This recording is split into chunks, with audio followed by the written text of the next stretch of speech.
Make sure to stay to the end of the video if you want to hear some crude jokes about Ganondorf.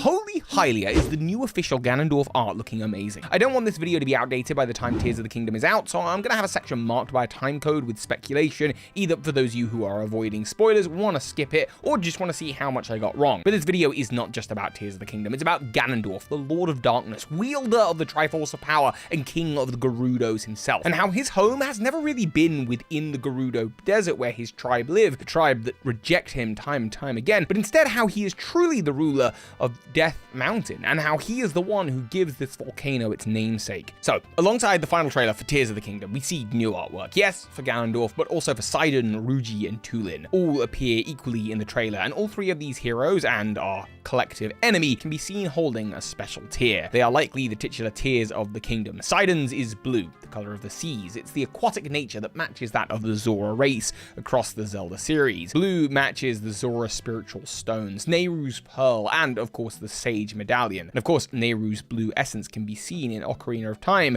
with the item Nehru's love. But it's also a color associated with one of the three golden goddesses and their Triforce shards. In this case, the Triforce of Wisdom, gifted by Nehru and possessed by Princess Zelda throughout the ages. The main color associated with this artifact other than gold is blue, and the Zora folk bear the symbol of Nehru on their clothing at one time or another. The Nehru province in Twilight Princess is where the Zora live, and in Skyward Sword there was once a great sea here before it became a desert. Lanayru and Naydra is the name of the dragons or spirits associated with this element. Our Rito hero comes then carrying the tear that is the color green, the color of wind and the forest in the Zelda series, matching Feyrore's item in Ocarina of Time, Feyrore's wind. Green is also the color of the Kokiri, who later become the Korok and the spiritual stone of the forest. The Korok and the Rito seem to have fought for this spot in recent years, with the Kokiri appearing, yes, in Breath of the Wild and Tears of the Kingdom, but also in Wind Waker, where the Koroks are the protectors of the forest and wind, which would normally represent green, but then the avian Rito, who evolved from the aquatic Zora, represent the Temple of Earth, which is a shadow temple. Wind Waker's a bit of an exception when it comes to the general theming of all of these things. But generally speaking, the color green matches the forests and winds, and aligns itself with Link, who holds the Triforce of Courage,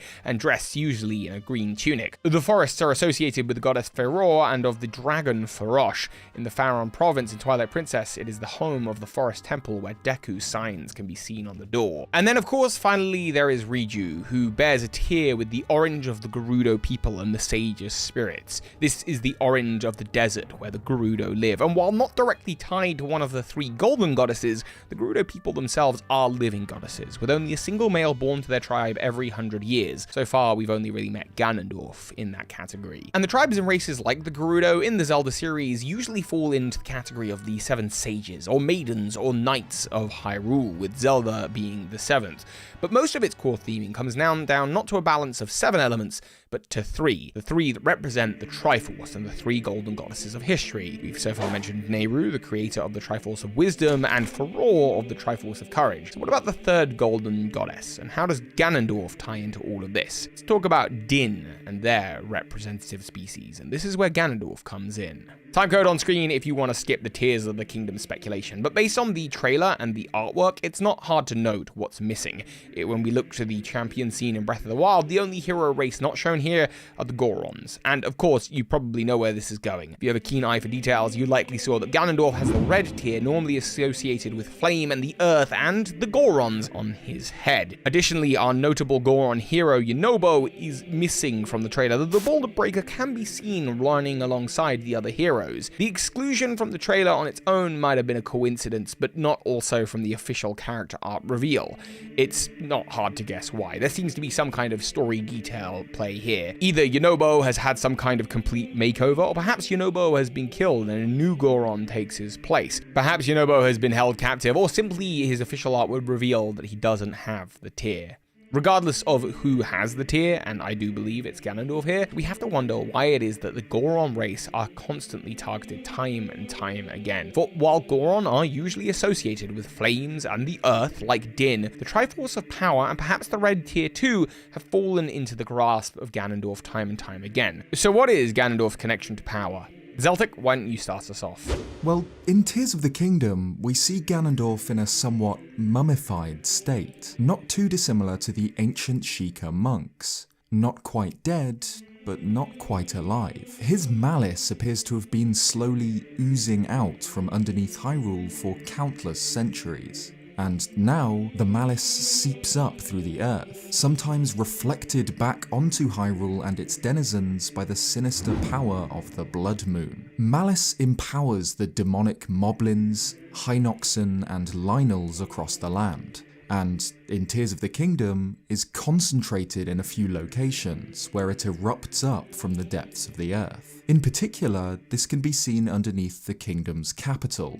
Hyrule Castle, and from the top of Death Mountain. The connection between Ganondorf and Death Mountain goes way, way back, all the way to the original Legend of Zelda, where Spectacle Rock, atop Death Mountain, was Ganon's lair, the game's final dungeon, its entrance guarded by his Lynels. In A Link to the Past, too, Ganon's tower is built on Death Mountain, a location in the Dark World. Breath of the Wild is as much about returning to the series' roots as it is breaking its conventions. It was created to evoke those same feelings of truly open exploration, where curiosity could lead you just as equally to a cool new item as it can to a painful death. Lynels were reintroduced in this game to again evoke these classic elements, and now, in Tears of the Kingdom, Ganondorf's domination of Death Mountain does the same thing. Death Mountain is often shadowing the quiet Kakariko village, the home of the Sheikah,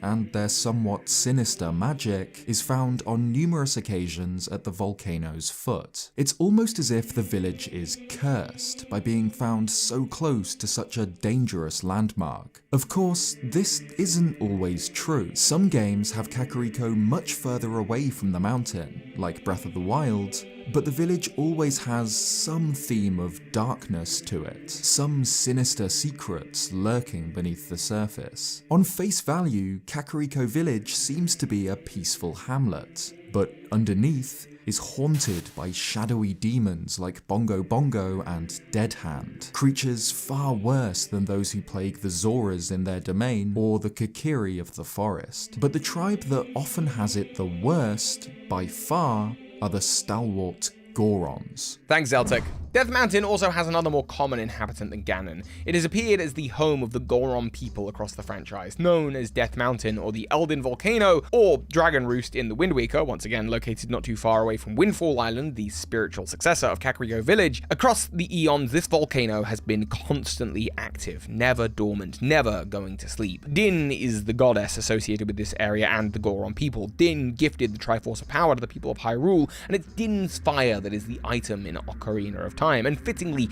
matches the heat of the volcano head. Eldin is the province name where the volcano lives, and is also the name of the light spirits and dragons that are the guardians of this element. In Breath of the Wild, it's Dinrol that takes its namesake from the goddess Din, and it guards the spring of power and represents fire. Normally, these three elements, wisdom, courage, and power, as well as the spirits and races and artifacts that are associated with them, stand in a kind of balance to one another.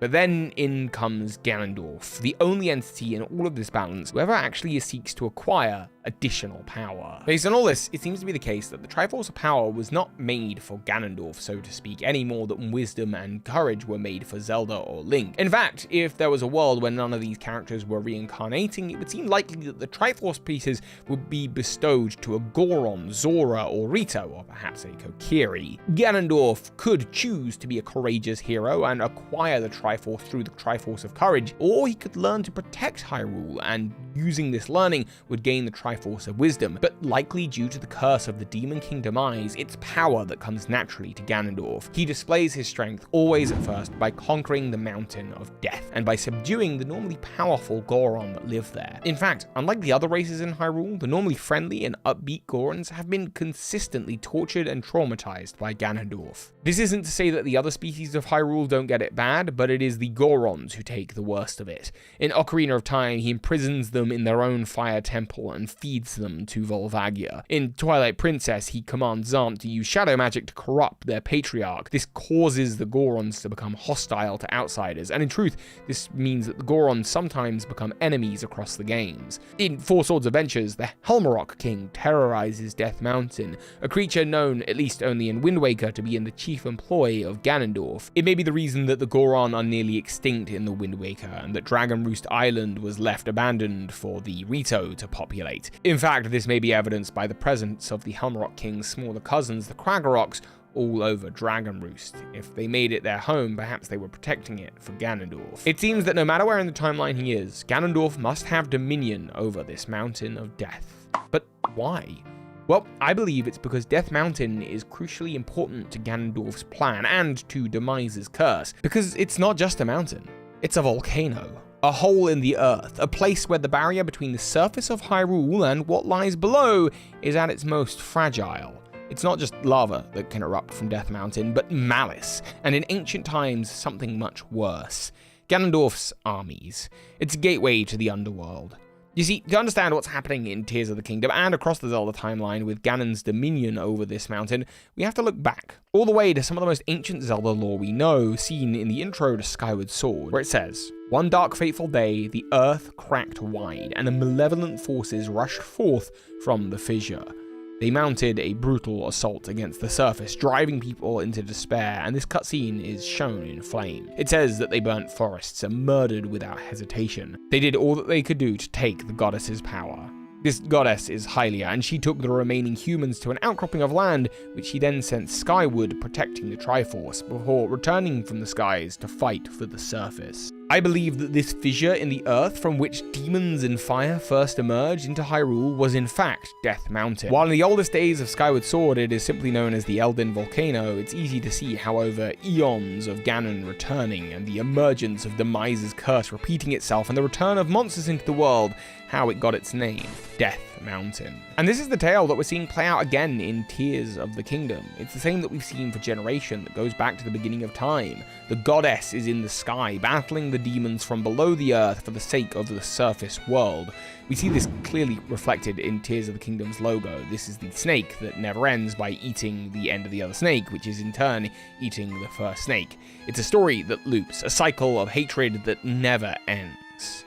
And if this is what we're seeing playing out in Tears of the Kingdom, as well as all the other Zelda games, then fueled by Demise's curse, Ganondorf's first place to seek power should not be the Gerudo Desert, which in truth has never been Ganondorf's seat of power in any Zelda game, but instead his conquest for power should begin, as it always should, in his original home from Zelda 1, up in Death Mountain. Not only is it the fissure from which Demise originally brought his armies up to the surface world from down below, not only is it a fantastic hole to the underworld where he lies, from where his malice can pour, but also it is the place for him to prove himself in his conquest to power, subduing the usually peaceful Goron people, and in the eyes of the Golden Goddess Din, earning the Triforce of Power.